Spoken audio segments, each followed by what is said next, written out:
Hey there, I'm Justin Chamness, and this is the Real Estate Wholesalers Club, where we're all about getting you that education, that confidence, that position of mind, I guess, to get to that first deal. There's a lot of people out there looking to get that first deal, and that's the toughest one. They say you have to first deal is right here between the 6 inches between your ears.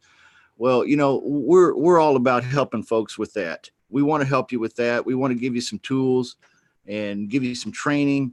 And today I'm real special. I'm not real special. I'm especially honored to have a special guest with us here. His name is Bucky Beeman. Okay. You're going to love Bucky. He is a really cool guy. I knew immediately when I saw him on YouTube, which, by the way, that's where you should find him. Okay. I'll put a link to his channel down here in the description once this is all over. But you'll want to go find him there, because this guy, when I found his content, I actually saw him doing an interview with Steve Daria. And I had Steve on the show one time. And so I thought, well, as soon as I saw that, I was like, wow, this guy is somebody I have to meet. This guy is somebody that I need to get on the show, because he kind of has a unique story. He's just a unique dude, and you're going to love him. So welcome, Bucky Beeman. Thank you. Thank you so much for having me. I'm glad to be here on a Saturday and having a conversation about real estate, which we all love. Yeah, we always joke about that here, that you could be eating so many different kinds of different cereals right now instead of doing this. But we are here, and thank you so much for being here, man. Now you're coming to us today from Minnesota, right? Yes, Minnesota. We got 4 inches fresh on the ground. It's been snowing for the last couple hours, and I'm fortunately not having to clean it up on the properties right now. I hired that out this year. Oh, wow. That's great, man. Well, good. It's not quite so snowy here, but it's super mega cold. We might have you beat. What's the temperature? Temperature is about 22 degrees. Yeah. We're in the same neighborhood here in Kansas City. So, but the snow, I don't envy that. Now I'm really interested in talking to you a lot today about getting started.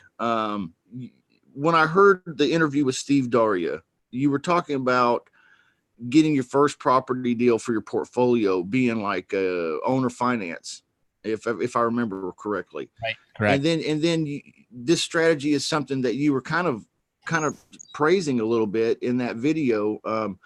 And I see why, because if you don't, here's what I hear, Buddy. I'm sorry to just go on and on about it, but I hear people say, I want to wholesale a property, get one under contract and assign it to a buyer for a profit. And then I want to take that money and I want to just grow it until I can afford to buy my first rental property. My ultimate goal is to get a rental portfolio.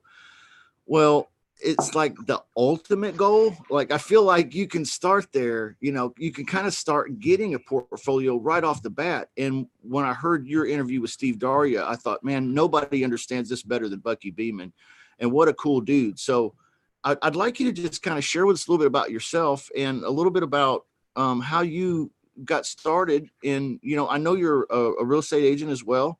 Yes. Kind of incorporate some of this into, just give us a little history, if you don't mind. Yeah, for sure. So I'm 29 years old. I got started right out of high school. I had a ambition to start a lawn care and snow removal company in Minnesota. It was seemed like a hopping business. There was always snow and there was always lawn mow. And I had a business partner that I went to school with, and him and I started right out of high school, hitting the ground, knocking on doors, building business. We used the internet to our advantage. We had a website where people could chat with us, and people thought that was really innovative because we were giving them estimates over the internet at the time. That's awesome.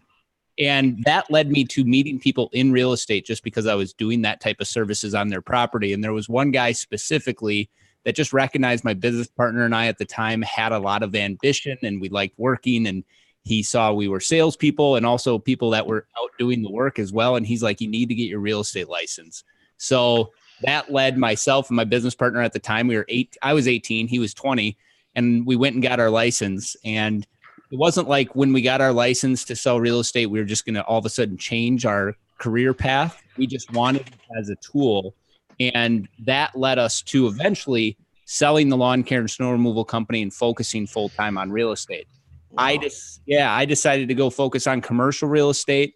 And my business partner to this day owns a company called High Point Land Sales and Auctions. And he does land sales. We're in an area with a lot of farmland, and he auctions land and also sells land. So we both went the path of real estate. Wow.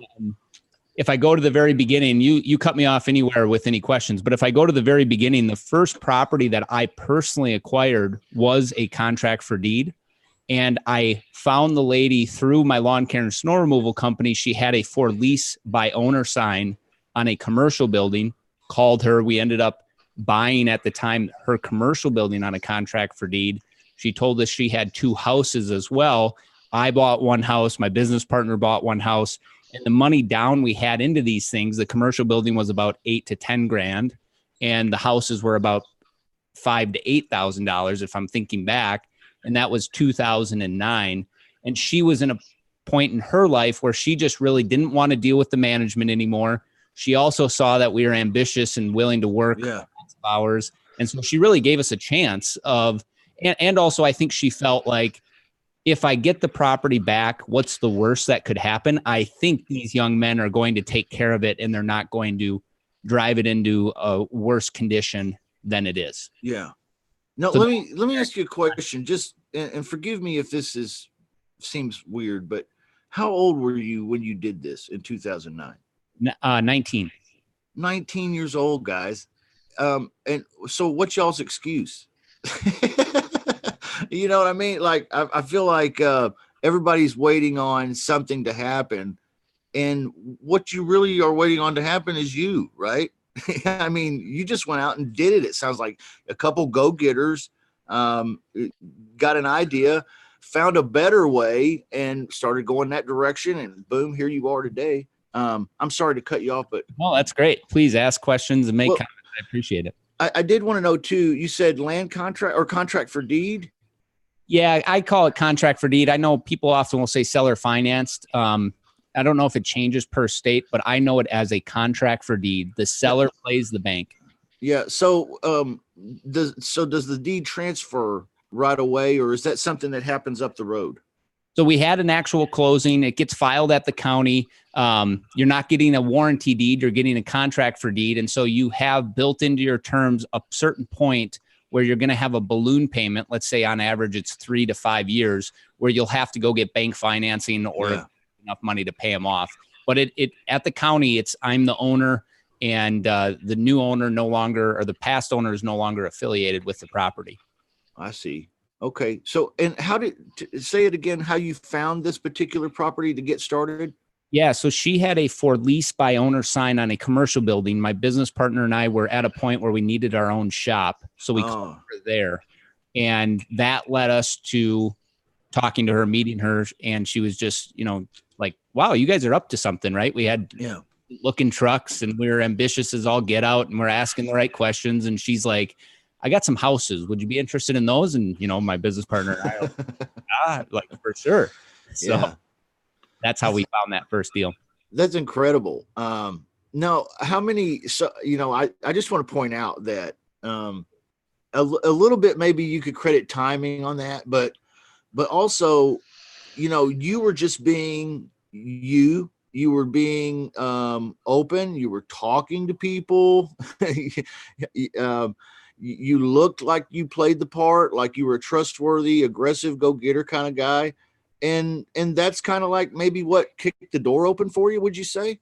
Yeah, absolutely. Just not being afraid to just make that initial phone call. And then, I don't remember exactly how it all went, but I'm sure it was, let's look at the building tomorrow or today. Are you available now? And then we show up, and she's asking questions about what we've been doing. And it's the same energy I have now of saying, we got 3 trucks and 6 mowers, and we got 2 guys working with us. That account, we mow that account. It was just, it really just led to building that relationship with her. That's great. So how many more of these have you done along the way? I should count, but I haven't counted. I would say my next one. So we're doing the lawn care business. Things are going well, and we're still keeping our eyes open for opportunities. And the next one I ran into a neighborhood president. So you have in your communities different neighborhood associations. The neighborhood president called me and said, "Hey, Bucky, I know you're a real estate agent." He had seen me marketing online or being at a networking event, who knows? And he said, "There's this triplex that is not known for being a good property. And will you just check it out because it's listed for sale and it hasn't sold, and we'd love to see it change in the neighborhood." So I called up the real estate agent that had it listed. I got to go see it, and I'm not kidding you. The walls in this place were like, they're supposed to be white, but they were straight yellow from the amount of stains from smoking and just being lived in and never repaired. Yeah. And this is probably, I'd have to look back, but this is probably 2010. So a year later. And I ended up talking to the real estate agent and just saying, would they be open to a contract for deed? And he said, we can make an offer and see. And so I made an offer on a contract for deed.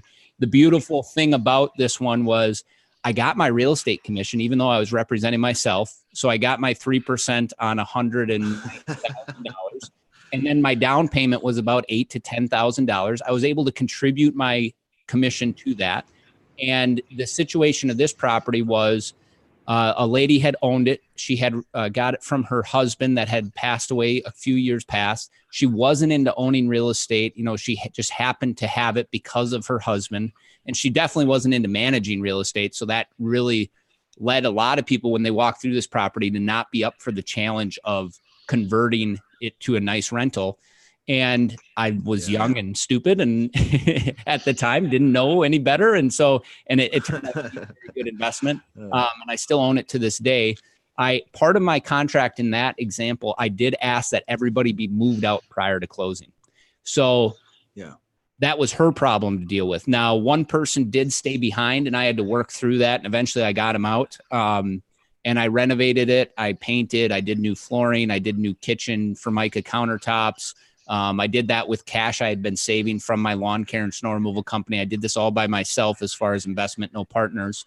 And to this day, I'm still paying the lady on the contract. We have extended our original 5-year balloon an additional 5 years. So she is still the bank to this day. Her name's Leona. Leona lives in a small farm town 30 minutes away from here. And she gets a check from me in her bank account every single day as if she is the bank. And she really is the bank. And I still rent it to this day and still own it. So that's one of the second ones that I got into. And then moving on. Yeah. And then moving on, the other one quick story I'll tell that has just been like awesome and I enjoyed it. There was a commercial building, and that's my main thing is I do commercial real estate. I help businesses find locations. I help investors buy buildings. There was a commercial building, and it was a auto body shop, small. You can only fit one car in it. It was vacant. I knew about it. I looked up who the property owner was. I showed up to his front door 2 hours away from here on a Sunday one day. We made a trip of it, my girlfriend and I at the time. And I showed up at his front door on a Sunday. He answered in his boxers. I won't forget. He's like, "What the hell? Who is this guy?" And I knock on the door and I go, "Do you own a building in Rochester, Minnesota?" He's like, "Yeah." I was like, "Would you ever consider selling it?" And he's like, "Sure, I guess." Got his phone number, talked to him, educated him on a contract for deed. Yeah. Ended up buying that also. Very similar terms, that $5,000 to $10,000 down sweet spot, and eventually bought him out after the 3-year balloon. I lived in that building because it had a small office or a small suite that his grandmother used to live in the back. I lived in it for a period of time till I found a renter, and to this day, it still has that renter. It's a floral shop. They make flowers for weddings and events and things of that nature. Man, that's awesome. That's incredible. See why I said you guys have to meet Bucky, because this guy is on a whole other level. All right. I would call him like a mogul. Okay. He's moving in some areas that are, it's impressive, man. And, but I wish when you just said that you had this conversation with the homeowner, you went to his house, or not the homeowner, but the building owner, and you knocked on his door and he answered the door in boxers. Yeah, it's a Sunday. He doesn't expect anybody coming to his door in Minneapolis. It's snowing out like it is today. And he answers his door, like, Can I help you? That's awesome. Matter of fact, you can. Yeah, that's guts, man. And I love it. I like, so, I wish we were all more like that. And I think that's how deals really happen. The magic of deals is just going and asking, even in a situation like that. So, like if it's raining outside, it's a great time. What I wonder is, when you were in this conversation with the building owner, you said that you had to educate him a little bit on owner finance. When you said that, I thought, man, I wish I was a fly on the wall for that conversation. Like, how do you educate a guy on owner finance? And I'm wondering, how much are you offering on down payment and typically on the term, and a little bit, how are you coming up with some of this? Can you share some of that with us? Yeah, definitely. So I think the first thing that everybody is wondering, what price are you offering? So that's how I tend to approach that. As I say, I am a real estate agent. I have to disclose that. And I'll come to you with a breakdown of a price, and I support it with what other things have sold for. So I'm not just giving you a price and then expecting you to accept it. And so that's one thing. Like, you are open to selling. Okay, great. Now, can I go do some work on the valuation of what I think this property is worth? And then the next thing would be, have you ever heard of contract for deed or seller financing? And I would say most people have, but they've never necessarily done a transaction that way, especially if they only own one or two properties. And I explained some of the advantages. The advantages are, you're going to get interest on your money. If you just sell today, you may not have a plan for what your money's going to go towards. And frankly, you might have to pay some taxes on that money right out the gates. Yeah. I don't know if that necessarily, it depends on your situation. I don't know if that makes the most sense. And I just want to explain how you can make 5 to 7% interest. And that's usually my going rate for offered interest rates for seller finance. Yeah, that's fair. Yeah. The down payment, and we can come up with any down payment you want, but whether I say it this way, I'm in a position to offer approximately $10,000 down. That is approximately your collateral that if I end up walking away, you are for sure keeping that. And I can tell you, I've done these before, that you're also going to be able to collect the equity that I've paid down in principal if I ended up walking away. Now, that's not why I'm here. I'm here because I would like to own this forever. And that's how I kind of explain the down payment. And do you already have a tenant set up before you go do the deal? Like, you put a florist in this building, but did you already have that florist lined up, kind of? No. So I'm in a small community. It's 130,000 people. I know it like the back of my hand. So I have an idea of who I would like, but I think that's part of the reason I've got the deals that I have is I'm going into buildings that need work, that don't look the best, that people are afraid of maybe in some situation. So I definitely don't have it lined up, but I'm also at a point, and I'm less at a point in my life now, but I was at the time, where I would live in the pieces of real estate until I figured out who the tenant was. Yeah.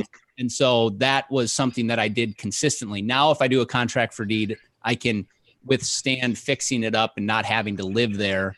And then from there, can rent it out once it's all renovated. Yeah, man, that's awesome. That's an awesome story. So also on the contract for deed discussion, I just explain it as, you're going to play the bank, right? You are the bank. I'm the one making the mortgage payment. I'm going to pay you every single month. We can set up ACH. We can set up whatever you would like. One lady, I put money into her bank account just because the bank is close by to my office. And you're going to receive that check. You no longer have to manage the property. You can come by anytime. I'm happy to show you the condition. But you essentially are hands off and collecting interest on your money. And I'm easy to deal with. I hope I'm likable. I hope I'm trustworthy. I hope you see that in me. And I would love to be, the next owner of your property. So that's kind of how I explain. Wow. Yeah, that's great, man. Dude, you should put a course together on this and sell it from big money. Because you've got the inside track, man. You understand how this stuff works. I'm curious too, as to now when you place the florist in there or some building like this, and then you put a business, some building like this, you put a business in it. Yeah. That business, are you doing what's called triple net? I would say with small businesses, it's more difficult to do triple net. So triple net, for those that don't know, the advantage of commercial real estate, you can charge your property taxes, insurance, snow removal, lawn care, property management. You can charge that fee exactly what the cost is on an annual basis. So if your taxes go up, that's the big one. Yeah. Tenant's rent is going to go up accordingly. In residential, it's more difficult to do that because you're doing 1-year terms, where commercial, you're pushing for a 3 to 5 year term. And you are protected as the property owner that if expenses rise, the tenant is going to also pay that. Now, with small businesses, it's more difficult to get them to understand triple net or maybe take the risk on triple net. And so with this one, I just did a fixed dollar amount, and I felt that the fixed dollar amount was enough to help cover that unknown of if the taxes will go up. And let me tell you, the taxes went up because we improved the property. Yeah. Yeah, man, that sucks when that happens. Huh? Then you're covered. So I had an idea of the type of business. I knew her in the community. The lady, she had a long-standing business in Rochester. She was doing extremely well. She was in a location with hardly any parking. And so that was like, I remember the day I took and toured the building with her, and I'm like, being my salesman side, I'm like, look, your floral could be in the front. And like, we have this garage door, and it was a crappy garage door. We can make that a glass garage door so people can see in here. It'll have a cool warehouse vibe. Yeah. I'm like, my bed's back here, but don't worry about that. We can clean that all out. Like your office. And then it had a little green space in the back we just enjoyed having events once in a while. And I was like, you could have events back here, and it had parking. So that was how I sold that to the renter of that building. Yeah, that's awesome, man. This is so next level. Really, is there somewhere that somebody can go to learn more about this particular strategy? That I've never personally looked, so I don't know, but they can reach out to me anytime. I'm happy to answer any questions. That block where the flower shop is, I'll tell you, and this is possible in every community, that block we acquired now with a partner I'm speaking of. We acquired 3 other buildings on a contract for deed, 2 different property owners. So if I'm doing it in one small block in Rochester, Minnesota, you can do it in whatever community you're at. And it's just explaining to people what it is if they don't know, and then understanding, having a good attorney on your side that can draft up the documents, and the closing costs tend to be a lot cheaper than what a bank will charge with origination fees and so on. So it's possible. We did it on that block for a total of 4 buildings, 3 different property owners, explained to them a contract for deed, and they sold to us. Eventually we ended up financing it out with the bank. Yeah. Now, financing it out with the bank, if you have a balloon, let's say it's 5 years up the road, financing it with the bank, if you've got a tenant in there that's performing well, it's a breeze, right? It's much easier than me going in as an 18, 19-year-old saying, hey, I don't own anything, but yeah. And they say, can I see your personal financial statement? You write down you own some trucks. Like, yes. When you can say I've owned this property for 3 years because you have owned it, you can show them, if they ask for it, the rent roll, and you can show them history of the bank of how you've been making your payments. Yeah. It is a breeze. They want to loan money. That's how they stay in business. So if you're confident about it, they'll definitely give you the cash. And they'd be crazy to say no to something that's performing well. That it's like guaranteed money. So, I think we complicate it in our minds as people out here, without the experiences, and we complicate it, and we think, this big money and the bank and the refinance and how would this work? And, and the tenant and what about the taxes? And, but really everything in real estate's negotiable, right? So if going in to set it up correct, you can do this really with minimal risk, right? That's what it sounds like you're saying. Yeah, absolutely. Yeah. So you're putting in very little down payment on these, and you're getting a tenant to come in and pay more than your debt service on it. So you're making a monthly cash flow. How many of these, if you don't mind telling us, you don't have to, but how many of these have you put together, these commercial deals? The ones I'm involved with, my first single family house, which was a 4-bedroom, a triplex, which I still own to this day, a 4-plex that I own to this day, and I still have a contract on with the holder. The 4 buildings I mentioned with the partner that are all commercial buildings. Let's see. And then it led me to earning the trust of the banks to where they'll actually lend me money. And now being at an age that I can show I have sales income, I've got into 2 single families additional, another single family. So I'm probably up to 9 or 10 properties. Yeah. And then I've worked with several buyers that I've helped advocate the seller financing, where I've coached them to get into these properties as well. Small businesses. I'm doing one right now where there's an operating business and then there's the real estate. And I have someone that wants to buy both. And we're trying to do seller financing for both the operating business and the real estate. And we're probably on third base. I'm hoping we can bring it home, but we'll see. Yeah, well, that's great, man, and I hope good things for you there. There's really no excuse for not doing this if you really want to. It sounds like you're not going to get a loan. You're not. It doesn't take a lot of capital to do. It sounds like an incredible opportunity, and we just have to expand our minds maybe a little bit here from just residential stuff. Into commercial, because really it all works about the same.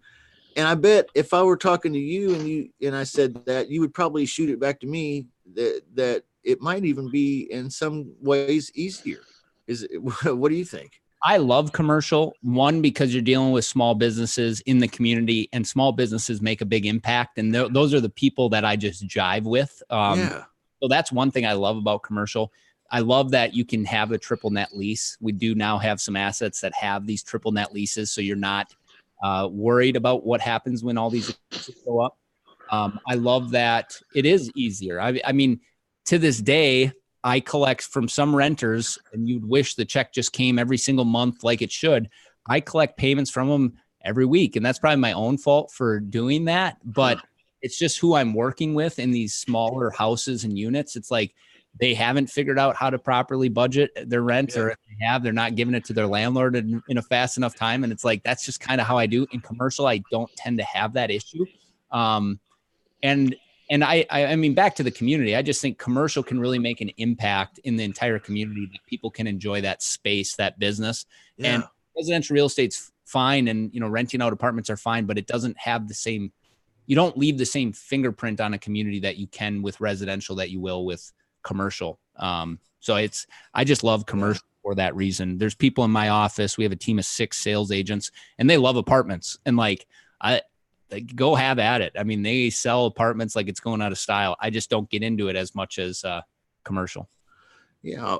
Let's open up the chat here, guys. Unmute your microphones and your cameras, and let's dive right in here to talking with Bucky. If you've got some questions, feel free to go ahead and ask him, if that's okay. Bucky, is that cool? Yep. Go ahead and have some Q&A here.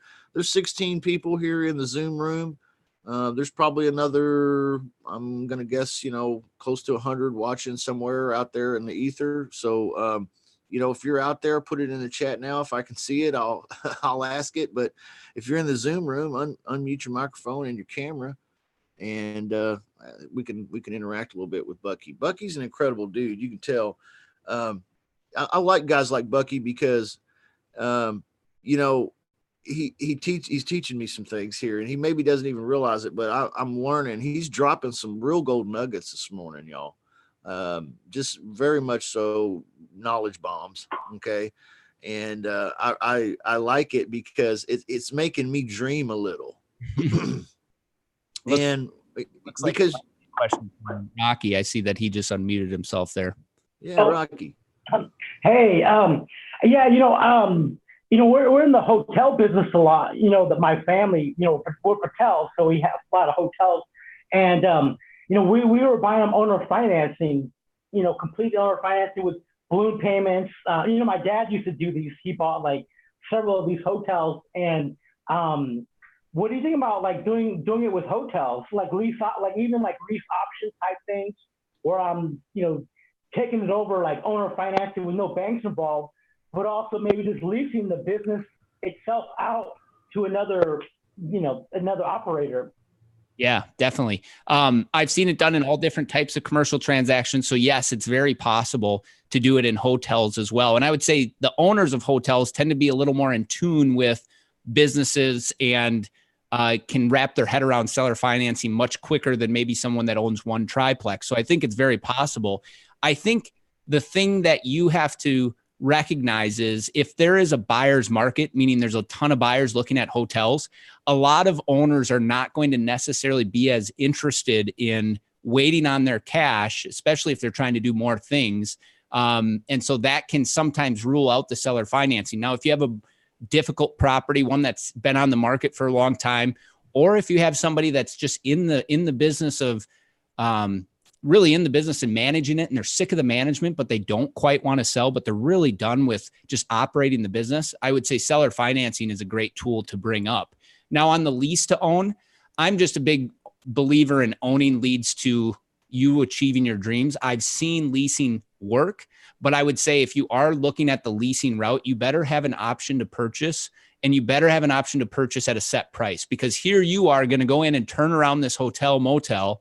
You're going to make it a lot better, and you're going to get down to 5 years, 10 years when your lease option is available for purchase, and you don't have a set price. What do you think that seller is going to do? He's going to tell you, well, now this place is worth, $1 million more, and you helped me get there. So have a set price. Any way can work. The clearest path for me is that seller financing. And what do you think about like car washes and self-storage and like mobile home parks, stuff like that? It can work on any type of real estate. I would say that in our community, where it probably works best with car washes is, again, the older operator, the person that's in there every single day or every week kind of operating that car wash. And they're just at the point where they're sick of the management, but they want to sell. But the unique thing about commercial, especially with an operating business, they don't want to put it on the market because they're afraid it's going to hurt their business. So they could be prime for that conversation where you show up and say, would you ever sell? So yes, car washes, mobile home parks in our area tend to be owned by these large companies, and they don't tend to be open to that seller financing. Not say it's not possible, but it's usually doors open, Dave. Owner operator is what I say. So you like to go after local businesses that you can just find a tenant. Do you make money when you find a tenant also? Like, is there like a agent fee on that? Yeah. You could make it similar to like insurance. Your insurance agent is receiving a percentage of the premium maybe on an annual basis, and leasing fees are very similar to that as well. You can get an annual payment for helping find the tenant. If it's assets I own myself, I'm not then, charging myself back. If it's assets I have partners with, then I do charge a commission because there's that work involved. They might get a little discount because we happen to be partners, but I never not try to receive payment for the work I put in to find tenants, because it's not easy. Sometimes it is, but most of the time it's not. I mean, so to be a commercial broker, do you have to be licensed? And it's different than like a business broker, right? It's just kind of different. So in our state, the same residential real estate license covers commercial. I would just say you need to really focus on a certain type of asset if you're in a big market, because we're not in a big market. You can do all types of commercial. But if you go up to Minneapolis, the brokers that are up there will often ask me, well, do you do office? Do you do hotels? Do you do land? And I'm like, no, I just cover Rochester, Minnesota and Southeast Minnesota. I do all types of transactions. But to answer your question, no, in our state, it doesn't require two different licensing. It's anybody can sell commercial if you're licensed as a residential, as a name. Yeah, it's kind of like here you got to take a 3-week, it's like a 3-week night course and like take a test. And, oh my God, I flunked it like when I took it a long time ago, 20 years ago. It's like kind of hard, you got to use the calculator. It's like, oh my God. But yeah, cool. Yep. Thank you. You bet. Hey, Rocky, thank you for participating this morning. Who else we got in the Zoom room here? There's some other mics unmuted. Go ahead, anybody. Hey guys, it's Rick. How you doing today? Good. Hey, sorry I don't have my video today, but hey Bucky, great information, man. Thanks for sharing. Had a quick question. Are you doing everything in separate entities? So I've been advised to definitely do that from my attorney. At this point, the stuff I own myself personally, no partners, I do as one entity. Major reason I do that is because accounting is not my strength. And I've tried it before where I was like, okay, I'm going to set up a different bank account for every single property. And I can tell you that was a mess. And so I do my personal things in separate entities. Now, the things I'm partners with, we have set up separate entities per property. And again, the reason we've done that is one, protection, liabilities, but also we have a bookkeeper that helps keep track of the ins and outs, the rents, the expenses, things like that. Oh, gotcha. Okay. Yeah. I have this opportunity out of state with a fourplex, actually two of them side by side. And that's what I was kind of thinking about myself. So no, I appreciate the insight on that. Thanks, man. Yeah, you bet. I set up an LLC and then I have a bank account for that LLC. My loan is through that LLC. So when I close with the contract for deed or with the bank, it's through that individual LLC. And yeah, that's how I've done them. And so, yeah, thanks for the question. Yeah, I think I'm going to go that route as well. No, thanks, man. Appreciate your time today for sure. Will you do bank financing, Rick, on the fourplexes, or do you think you'll get into seller financing? I think I'm going to seller finance it because it does need work. The seller is out of state himself, and he seems really flexible. So we're working on numbers to see if things make sense, but I think that's the direction I definitely want to try to take it. And when it comes to the balloon payment, do you have something in your mind which is ideal, such as a 3-year, a 1-year, a 5-year? What do you think it will take for getting bank financing? Yeah, I mean, it's 2 units need to be remodeled, and they are actually vacant. So we are actually still running the numbers on this. I mean, I think we're going to walk into the money just because of the situation that the seller is in. But those actual numbers, I don't know. I just think that we're going to be walking into a scenario it's just going to be instant equity.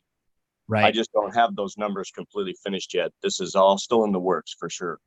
So on the balloon payment, and I've done this on a couple deals, you can make it open-ended. So I say, are you going to get financing from a bank in 3 years or 5 years? I've wrote it into the contract where I could finance out with a bank at any time I want at my choice as the buyer. But there is a period that comes, let's say at year 3, that we have to go and visit with the bank and see if it's financeable. And if it's not financeable, doesn't mean that I lose the property. It means that I could maybe have an extension for another 3 years. So that's the beautiful thing about the contract for deed. Unlike the banks, there's not much negotiation with those terms. They tell you what the rate is. They tell you what your balloon payment's going to be, your amortization. With the seller financing, you can write in your contract for deed almost anything, which is beautiful. It leaves things open-ended for you to go get bank financing. Are you giving yourself different terms, like per 12 months? 12 months this price, 24 months this price, that type of scenario? Are you writing that in or just kind of going straight up? I haven't done that. I try to make things simple, but I've heard of people doing that where it could maybe penalize the buyer if they don't finance out at year 3 because the seller really wants their money. So I've heard of that. My terms tend to be a 3-year balloon. And then from there, I have the ability to extend another 3 years at a set interest rate. We get that set for sure because I don't want them to be able to raise it to 20%.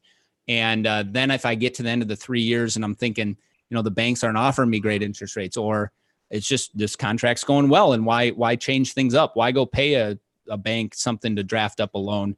I just continue that contract for deed. Gotcha.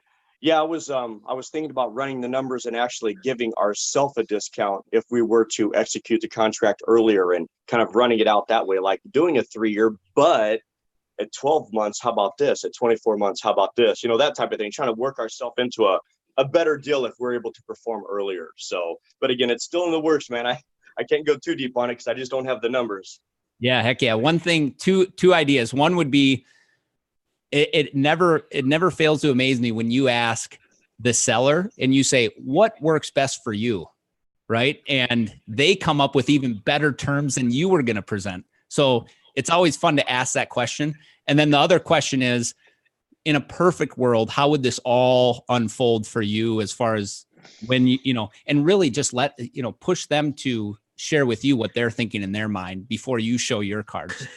That's a guts maneuver. Yeah. Yeah, that's exactly what happened. And his whole response was, well, the sooner the better. So yeah, it definitely works. Awesome. Good luck, Rick. I hope that one pans out well.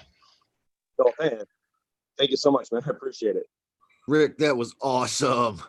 That was awesome. Thanks for bringing that to the table here this morning. Hey, and on YouTube, REI Misfits channel is saying, Bucky, will you be open to grabbing lunch? So I'd say you're going to have to hit Bucky up. I don't know if you've got an email or something, but anyway, check him out over on his channel for sure, guys. He's got some good content over there too. And is there any other questions here in the Zoom room right now?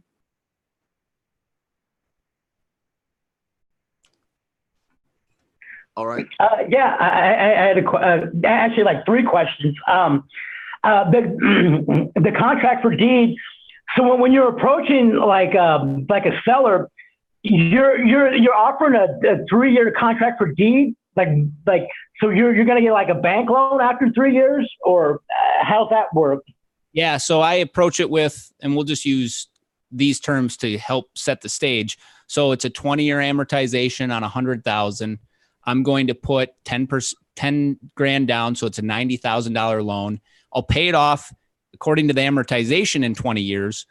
I'll do a 5% interest, but I know you, seller, want your money eventually. You don't want to wait 20 years because in most examples, if they were to wait 20 years, they may not be here anymore.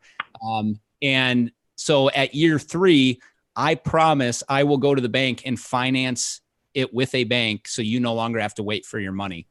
The beautiful thing about that is it gives them time to plan on what maybe they'll do with their money. And also they're collecting a monthly check and they have interest on that check. And for most people, that monthly check without having the worries of managing the hotel, as you brought up as the example, is a beautiful thing because they're out of the operation. So it's almost similar to like a lease option on a house, kind of. Kind of, but it does change ownership. You absolutely own this property. If you could get a phone call day one and someone could say, hey, I see you own this property. Would you be willing to sell? And you could, depending on how your contract's written, you could have that option to sell it and make a profit right away. Have you done some of that, Bucky? Have you sold some of that and turned it like that, flipped it?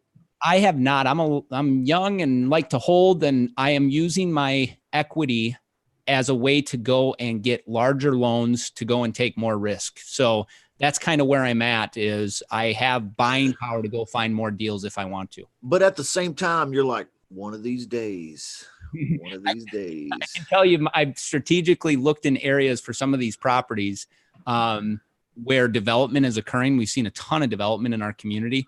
And so there's one right now that I'm hoping a developer will come and buy around me and need my property. And there's some talks of that, but we'll see.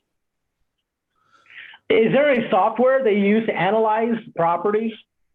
I don't. I'm very simple. I'm not good at accounting. So I go into Google, I type in the Google mortgage calculator. I figure out what my mortgage payment is. I go to the county taxes. I figure out what that is. I plan on worst case scenario if all hell breaks loose.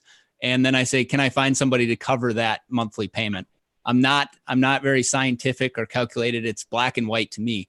My cost is $1,000 a month. Can I rent it for $1,200 a month? If I can't, how much money do I got to put into this thing to be able to rent it at that amount? And do I have that capital to improve this property?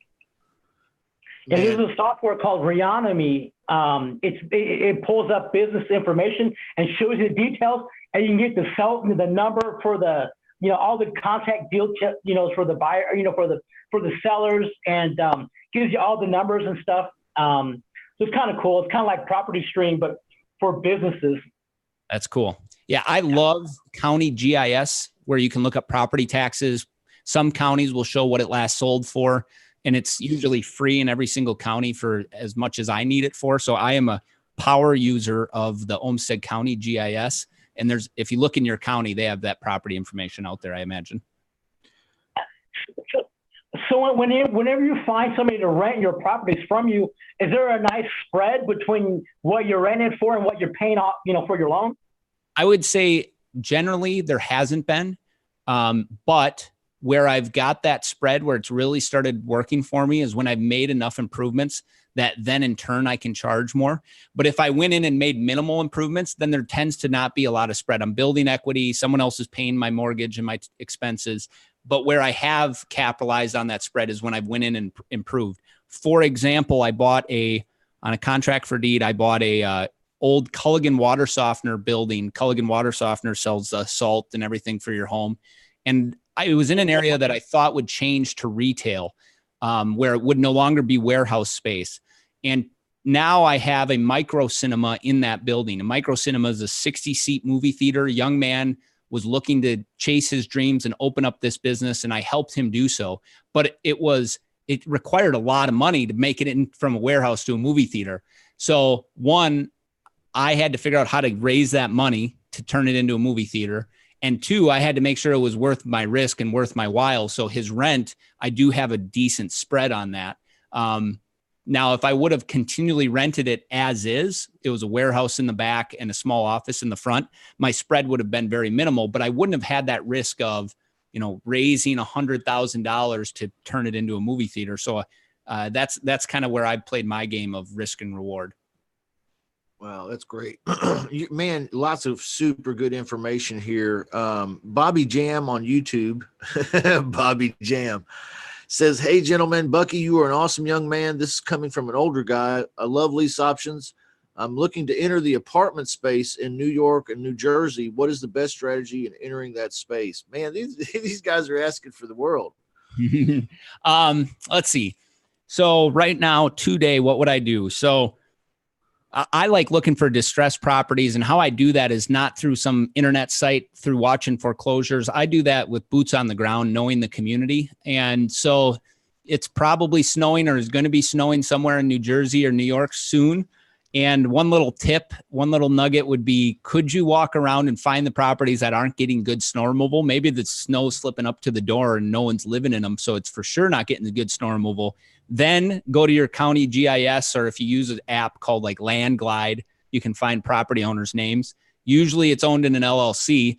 Then look up New York business name search and type in that LLC, track it down to who the manager of that LLC is. Then, go to Facebook, go to White Pages and call them up and say, do you happen to own this property? And they'll tell you yes. And then you just go from there. Would you ever be considered selling it? Could I look at it? Have you heard of seller financing? So maybe the snow removal trick will be the one that will unlock it for you. Exactly, man. That's incredible. That's great advice too. Just jump in. Yeah, just go for it.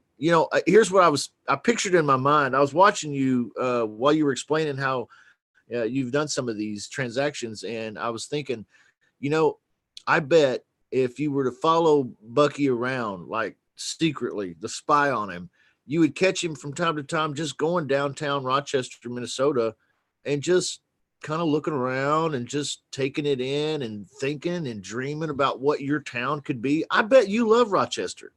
100%. It's, I'm born and raised here, and a lot of people move away, and I've completely fallen in love with just where we're headed and what's happening and the businesses that are here and the people that are here. And because of that, my antennas are up looking for opportunities, and I've been able to come across it. There you go. There's his attitude, guys, that makes him a winner in this. He just loves where he's at. He loves the place, the people. He loves the buildings, the way things look, and he wants things to be better. And he sees opportunities, and he just asks. It's like, I know I'm simplifying it down to like, the most base level, but really just jump in, guys. All right. So any last questions? Lightning round opportunity here. We've had Bucky for about 50 minutes now, and I don't want to wear him out. He's very generous to give us his time here today, and we've learned a lot. And thank you so much, Bucky, for being here. If you've got a question, speak now, or forever hold your peace. Is there a website or anything, Bucky, that you'd like people to check out, or just a YouTube channel, man? Yeah, YouTube's great. I don't have a huge following there. Where I put a lot of my energy is Instagram, Snapchat, Facebook, just on my personal and business profile. And it's just my name, Bucky Beeman, on all channels. I'm starting to dive into TikTok a little bit just to see what the heck's going on over there. But yeah, Instagram is probably a good place, or any of them. I'll get your message. That's great. Yeah, definitely look him up. and like and subscribe to where he's at, and get some of the content he's putting out, because he is a sharp guy, and you can always learn something from Bucky. So thank you for being on the show here today, Bucky. Today, I appreciate it very much.